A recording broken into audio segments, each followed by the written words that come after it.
The behaviour explainer with you. I've just written a piece called the simplification paradox, and I wanted to perhaps bookend that with some further thoughts about the difficulty between striking a balance between simple and complex.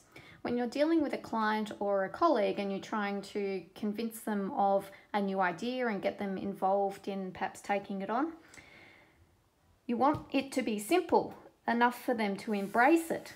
However, if it's too simple, they won't value it. Now that's the paradox. So here's the interesting thing. When someone is a novice and they're learning about a topic for the first time, they start from a position of what we describe as unconscious incompetence. They don't know what they don't know.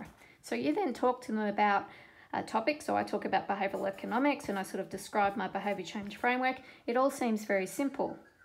The trap though is that it is so simple that they think that that's all there is to it. Instead, we've got to move them to, let's call it a learning mode or a learner mode. And this is where they start to have a feeling of conscious incompetence. So suddenly they're realizing, oh, there's a lot more to this and there's more complexity than I initially thought. Finally, once they get towards expertise, which is where you're sitting, as they move towards expertise, that's when they start to develop unconscious competence. And funnily enough, they end up back at simple. So this is the interesting journey we have to take people through when we're describing new topics.